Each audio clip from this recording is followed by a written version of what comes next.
حسین رضی اللہ عنہ سے روایت کر رہے تھے، کہا میں نبی صلی اللہ علیہ وسلم کے ایک سفر میں آپ صلی اللہ علیہ وسلم کے ہمراہ تھا۔ ہم اس رات چلتے رہے حتیٰ کہ جب صبح قریب آئی تو ہم تھکاوٹ کے سبب اتر پڑے۔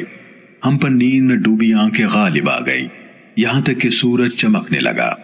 ہم میں سے جو سب سے پہلے بیدار ہوئے وہ حضرت ابو بکر رضی اللہ عنہ تھے۔ جب نبی صلی اللہ علیہ وسلم سو جاتے تو ہم آپ صلی اللہ علیہ وسلم کو جگایا نہیں کرتے تھے حتیٰ کہ آپ خود بیدار ہو جاتے۔ پھر عمر رضی اللہ عنہ جاگے، وہ اللہ کے نبی صلی اللہ علیہ وسلم کے قریب کھڑے ہو گئے اور اللہ اکبر پکارنے لگے اور اس تکبیر میں آواز اونچی کرنے لگے، یہاں تک کہ رسول اللہ صلی اللہ علیہ وسلم بھی جاگ گئے۔ جب آپ صلی اللہ علیہ وسلم نے سر اٹھایا اور دیکھا کہ سورج چمک رہا ہے تو فرمایا آگے چلو۔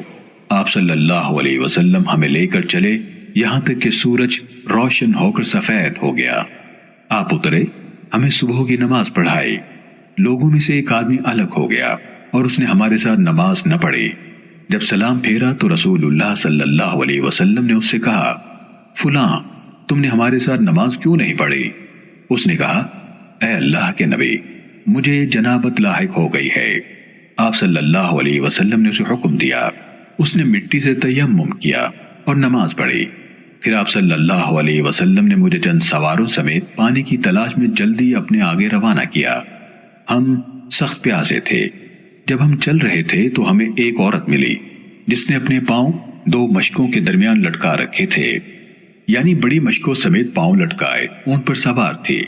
ہم نے اس سے پوچھا پانی کہاں ہے؟ کہنے لگی افسوس تمہارے لیے پانی نہیں ہے۔ ہم نے پوچھا تمہارے گھر اور پانی کے درمیان کتنا فاصلہ ہے؟ اس نے کہا ایک دن اور رات کی مسافت ہے۔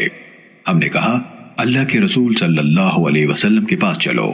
کہنے لگی اللہ کا رسول کیا ہوتا ہے؟ ہم نے اسے اس کے معاملے میں فیصلے کا کچھ اختیار نہ دیا حتیٰ کہ اسے لے آئے۔ اس کے ساتھ ہم رسول اللہ صلی اللہ علیہ وسلم کے سامنے حاضر ہوئے۔ آپ نے اس سے پوچھا تو اس نے آپ کو اسی طرح بتایا جس طرح ہمیں بتایا تھا، اور آپ کو یہ بھی بتایا کہ وہ یتیم بچوں والی ہے، اس کے زیر کفالت بہت سے یتیم بچے ہیں۔ آپ نے اس کی پانی ڈھونے والی اونٹنی کے بارے میں حکم دیا، اسے بٹھا دیا گیا اور آپ نے کلی کر کے مشکوں کے اوپر کے دونوں سوراخوں میں پانی ڈالا۔ پھر آپ نے اس کی اونٹنی کو کھڑا کیا تو ہم سب نے، اور ہم 40 شدید پیاسے افراد تھے، ان مشکوں سے پانی پیا یہاں تک کہ ہم سیراب ہو گئے، اور ہمارے پاس جتنی مشکیں اور پانی کے برتن تھے سب بھر لیے اور اپنے ساتھی کو غسل بھی کرایا۔ البتہ ہم نے کسی اونٹ کو پانی نہ پلایا، اور وہ یعنی دونوں مشکیں پانی کی مقدار زیادہ ہو جانے کے سبب پھٹنے والی ہو گئے۔ پھر آپ صلی اللہ علیہ وسلم نے فرمایا تمہارے پاس جو کچھ ہے لے آؤ۔ ہم نے ٹکڑے اور کھجوریں اکٹھی کی۔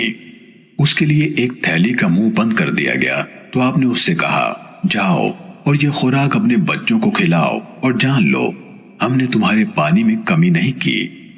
جب وہ اپنے گھر والوں کے پاس پہنچی تو کہا میں انسانوں کے سب سے بڑے ساحر سے مل کر آئی ہوں، یا پھر جس طرح کہ وہ خود کو سمجھتا ہے وہ نبی ہے، اور اس کا معاملہ اس طرح ہے۔